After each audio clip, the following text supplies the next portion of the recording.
Important question based on the Jainism and Buddhism. Namaskar दोस्तों, this is my new YouTube channel. Kindly subscribe the channel, hit the bell icon and also like the video. It will motivate me to bring new such informative videos. आज हम बात करेंगे Jainism के ऊपर और Buddhism के ऊपर जितने भी रिपीटेड क्वेश्चन है जो कम्पिटिटिव एग्जाम्स में नंबर ऑफ टाइम्स रिपीट हुए हैं उन सभी के ऊपर। अगर आप लोगों ने इसके अलावा भी मैंने कुछ और क्वेश्चन इसमें ऐड कर दिए हैं जो कि इंपॉर्टेंट है जैनिज्म और बुद्धिज्म से रिलेटेड।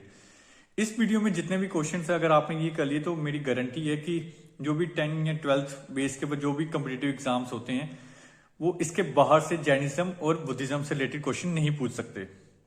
तो आज हम बात करेंगे पहला क्वेश्चन हम स्टार्ट करते हैं, who was the founder of Jainism. तो जैनिज्म के फाउंडर का नाम है ऋषभ देव, या उसको कई बार कॉम्पिटिटिव एग्जाम में इस स्पेलिंग के साथ भी लिखते हैं ऋषभ देव। तो he was first Tirthankara, he was also known as Adinath. तो इन्हीं को ही आदिनाथ के नाम से भी ये बुलाया जाता था ऋषभ देव को।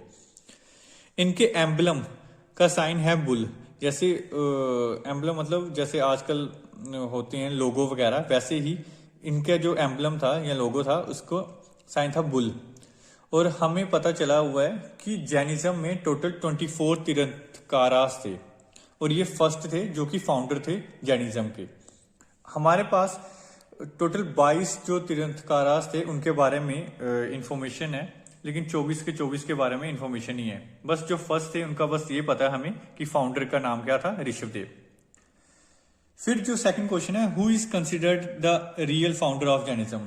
जैनिज्म का रियल फाउंडर कौन था? वो थे महावीर स्वामी। हालांकि जैनिज्म स्टार्ट कर दिया था ऋषभ देव जी ने, लेकिन जिसको आगे तक लेकर गए वो कौन थे रियल फाउंडर? महावीर स्वामी। तो अगर कॉम्पिटिटिव एग्जाम्स में सिंपल क्वेश्चन है who was the founder of Jainism, तो आप बोलोगे Rishabh Dev. Who was the real founder of the Jainism, उसके लिए आप महावीर स्वामी लिखोगे या टिक करोगे वहां पर। ये 540 बीसी में बॉर्न हुए, कुंदग्राम में वैशाली जगह है वहां पर। और इनका जो बचपन का नाम था वो था वर्धमान। ये 24th नंबर वाले तीर्थंकरा थे। तो मैंने अभी तक बताया कि टोटल तीर्थंकरा कितने थे? 24 थे। तो जो लास्ट वाले तीर्थंकरा थे उनका नाम था महावीर स्वामी, जिनको बचपन में वर्धमान भी बोलते थे। और इनका जो लोगो था वो था लायन का। तो एग्जाम में अगला क्वेश्चन अगर आता है कि हाउ मेनी तीर्थंकरास इन जैनिज्म, तो आप बोलोगे 24 तीर्थंकरा से। मैंने बताया कि फर्स्ट वाले तीर्थंकरा जो कि फाउंडर थे उनका नाम था ऋषभ देव, और जो 24th वाले थे वो थे महावीर स्वामी। तो जो 23rd वाले जिनके बारे में हमें पता है उनका नाम था पार्श्वनाथ। इनके एम्बलम का नाम था स्नेक। फिर अगला क्वेश्चन है the word of complete knowledge. Complete knowledge को जैनिज्म में क्या बोलते थे? तो उसको बोलते थे केवल्य। फिर क्वेश्चन है कि जो इसकी फर्स्ट सरमन हुआ, यानी कि महावीर स्वामी या वर्धमान महावीरन है जो अपनी पहली वो जैसे आजकल सत्वा वगैरह होता है वैसे करके जो सरमन इन्होंने पहला किया वो किया किस लैंग्वेज में? तो वो इन्होंने किया प्राकृत लैंग्वेज में। जैनिज्म में जो इन्होंने फर्स्ट सरमन की वो प्राकृत लैंग्वेज में की, और जगह कौन सी थी? राजगीर। जो लास्ट इन्होंने सरमन की थी वो की थी पावापुरी में। अगला क्वेश्चन है कि महावीर स्वामी की कहां पे देहांत हुआ उनका?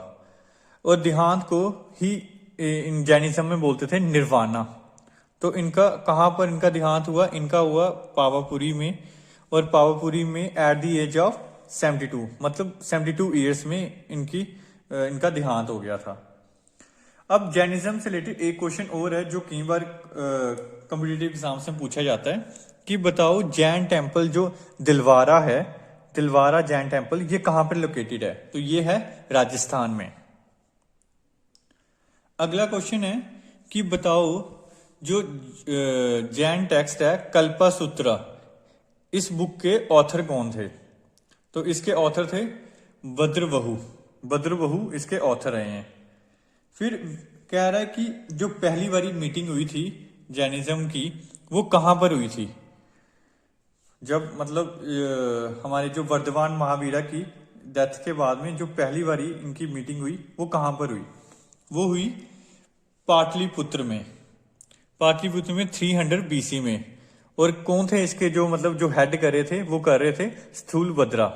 तो ये इंपॉर्टेंट है क्वेश्चन, ये भी रिपीट होता है कई बार कॉम्पिटिटिव एग्जाम्स में। सेकंड जो एसोसिएशन हुई थी जैनिज्म की वो कहाँ हुई थी? वो हुई थी वल्लभी में, गुजरात में यही जगह, 512 एडी में। और इसको जो प्रेसिडेंट थे इस मीटिंग के, जो हेड थे, वो थे देवर्षि शेम सरमन। Who was the founder of Buddhism? अब जो भी आगे क्वेश्चन होंगे वो बुद्धिज्म से रिलेटेड होंगे। इससे पहले जैनिज्म से रिलेटेड थे, वो मैंने सारे सारे कवर कर दिए जो इंपॉर्टेंट थे। अब हम आगे बुद्धिज्म से रिलेटेड क्वेश्चंस करेंगे। तो पहला क्वेश्चन है, who was the founder of Buddhism? तो बुद्धिज्म का फाउंडर का नाम है गौतम बुद्धा, और ये रिलीजन स्टार्ट हुआ था 563 बीसी में एट लुम्बिनी इन कपिल वस्तु। यानी कि गौतम बुद्ध का जन्म हुआ 563 बीसी में लुम्बिनी में, और कपिल वस्तु जगह का नाम है।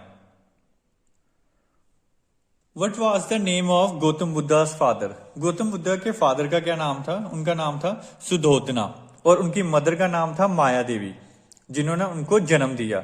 और उसके बाद में जो राजा सुधोधना थे उन्होंने दूसरी शादी कर ली, और इनकी स्टेप मदर यानी कि गौतम बुद्ध की दूसरी मदर का नाम क्या था? प्रजापति गौतमी। फिर हम बात करेंगे कि गौतम बुद्ध की वाइफ का क्या नाम था। तो गौतम बुद्ध की वाइफ का नाम था यशोधरा, और उनके बेटे का नाम था Rahul. Who is called the light of Asia? कि लाइट ऑफ एशिया से कौन मशहूर है? तो लाइट ऑफ एशिया से मशहूर है हमारे ये गौतम बुद्धा जी। इनका चाइल्डहुड नेम था Siddharth. Who was the first Guru of महात्मा बुद्धा? तो महात्मा बुद्धा जी के फर्स्ट गुरु का क्या नाम था? तो उनका नाम था अलार कलम। अलार कलम जो थे वो महात्मा बुद्ध के फर्स्ट गुरु थे। फिर अगला क्वेश्चन है, where did Mahatma Buddha attain enlightenment? Enlightenment का मतलब होता है कि नॉलेज। तो वो उनको मिलती है बोध गया में। कुछ और इंपॉर्टेंट चीजें हैं जो गौतम बुद्ध से रिलेटेड हैं, जैसे होम रिनंसिएशन। इसका मतलब है कि गौतम बुद्ध ने अपना घर बार छोड़ के कब वो बाहर रहने लग पड़े थे? तो वो 29 ईयर्स में रहने लग पड़े थे, जब वो 29 साल के थे। और इसी चीज को बाहर रहने को ही बोलते हैं महाविनाश कर्मन, कि महाविनाश कर्मन बोलते हैं उसको बुद्धिज्म की लैंग्वेज में। फिर 35 की एज में उन्होंने एनलाइटनमेंट अचीव की, मतलब कि ना कि उनको सबसे ज्यादा उनको नॉलेज वगैरह आ गई। तो जो नॉलेज वगैरह आती है उसको बोलते हैं एनलाइटनमेंट। और वो कब उनको मिली? 35 की एज में। और जगह का नाम था बोध गया, बिहार। और ये सब उनको मिला कैसे? उन्होंने एक पीपल के पेड़ के नीचे तपस्या की, और पीपल के पेड़ के नीचे, और पास ही जो नदी बह रही थी वो थी निरंजना रिवर। ये भी इंपॉर्टेंट क्वेश्चन है कि जब उनको एनलाइटनमेंट मिली तो साथ ही कौन सी नदी बह रही थी? तो नदी का नाम है निरंजना। फिर अगला क्वेश्चन जो इससे रिलेटेड स्टार्ट होता है वो ये होता है कि बताओ सॉरी, कि जो आपको पता है कि बचपन में उनका नाम था सिद्धार्था, तो उनका नाम गौतम बुद्धा का पड़ा। तो जब उनको एनलाइटनमेंट यानी कि उनको नॉलेज हुई तो उसके बाद में सिद्धार्था से उनका नाम चेंज हो गया गौतम बुद्धा। अब गौतम बुद्धा से ही रिलेटेड कुछ ऐसे क्वेश्चंस हैं जो कि CHSL और इवन दो CGL में भी रिपीट हुए हैं ऐसे क्वेश्चन। पहला क्वेश्चन है, where did Mahatma Buddha give his first sermon? तो जैसे जैनिज्म में महावीर ने अपने सत्वा वगैरह या फर्स्ट अपने जो विचार वगैरह थे जो लोगों के सामने रखे थे, वैसे ही महात्मा बुद्ध जी ने भी अपने विचार वगैरह लोगों के सामने रखे थे। तो जो उनकी फर्स्ट सर्मन हुई थी वो हुई थी सारनाथ में, और ये हुई थी पल्ली लैंग्वेज में। और जब उन्होंने पहले अपने विचार वगैरह लोगों के सामने रखे तो उसी को ही बोलते हैं धामा चक्र टर्निंग। तो अगर आपसे पूछे कि कोई कि जो उन्होंने महात्मा बुद्ध ने फर्स्ट समन रखी या अपने विचार वगैरह रखे, तो उसको क्या बोलते हैं? उसको बोलते हैं dhamma chakra turning. Where did Lord Buddha attain salvation? Salvation का मतलब है कि जब उन्होंने उनकी डेथ हुई, वो उसकी बात कर रहे हैं। तो इसी चीज को, जो उनकी डेथ है, इसी चीज को वो बोलते हैं महापरिनिर्वाणा। महापरिनिर्वाणा बोलते हैं जब उनकी डेथ हुई उस चीज को। और ये हुई उनकी कुशीनगर में at the age of 80 years 483 BC में। ये सारी डेट्स वगैरह इंपॉर्टेंट है, ये आपके कॉम्पिटिटिव एग्जाम्स में पूछी जाती हैं कि कब हुई और किस एज में हुई और उस चीज को बोलते क्या है और जगह कौन सी थी, ये भी। फिर to which religion is the Tripitaka scripture related? कह रहे हैं जो त्रिपिटका है ये किस रिलीजन से रिलेट करती है? तो ये करती है बुद्धिस्ट, यानी बुद्धिज्म से रिलेट करती है ये। Where did first Buddhist council take place? अब डेथ के बाद में क्या होता है कि अब उस रिलीजन को आगे बढ़ाना होता है, तो उसके लिए क्या होती है कि डिफरेंट डिफरेंट मतलब ऐसे सभाएं बैठती हैं। तो वो जो सभाएं वगैरह बैठती हैं, तो उसको कोई एक हेड करता है, एक राजा होता है जो उसको रिलीजन को आगे लेके जाने की कोशिश करता है। तो वैसे ही फर्स्ट जो बुद्धिस्ट काउंसिल हुई, मतलब कि बुद्धिस्ट की जो विचार है उनको आगे लेके जाने के लिए जो सभाएं बैठेगी, वो पहली हुई 483 बीसी में। जगह थी राजगृह, और जो किंग थे उस टाइम पे, जो राजा थे, वो थे अजात शत्रु, और चेयरमैन जिसके अंदर ये बुद्धिस्ट काउंसिल हुई उनका नाम था महाकश्यपा। महाकश्यपा चेयरमैन थे फर्स्ट बुद्धिस्ट काउंसिल के। अब वैसे ही सेकंड बुद्धिस्ट काउंसिल भी होती है। जो सेकंड बुद्धिस्ट काउंसिल होती है वो 383 बीसी में हुई होती है। तो फर्स्ट बुद्धिस्ट काउंसिल 483 बीसी में हुई थी, वैसे ही सेकंड बुद्धिस्ट काउंसिल 383 बीसी में होती है। जगह का नाम है विशाली, जिस के अंडर ये होती है, चेयरमैन होते हैं उस टाइम पे सबाकमी, और किंग थे कालाशोक। कालाशोक किंग थे उनके टाइम पर, मतलब जब सेकंड बुद्धिस्ट काउंसिल होती है। बुद्धिस्ट काउंसिल्स बहुत ही ज्यादा इंपॉर्टेंट है, इससे क्वेश्चन रिपीट होता है कॉम्पिटिटिव एग्जाम्स में।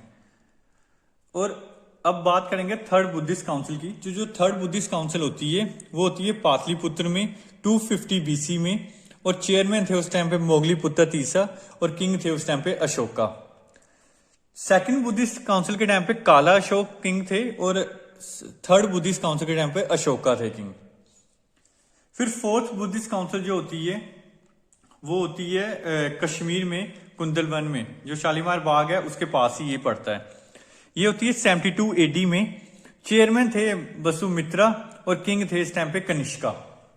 ये सारी की सारी, यानी कि चारों बुद्धिस्ट काउंसिल बहुत ही ज्यादा इंपॉर्टेंट है, ये इनमें से एक भी नहीं छोड़नी है। हालांकि मैंने इस वीडियो में जितने भी इंपॉर्टेंट कॉम्पिटिटिव एग्जाम्स में क्वेश्चन आते हैं वो सारे के सारे कवर किए हैं, तो एक भी क्वेश्चन बिल्कुल नहीं छोड़ना है। Thank you so much.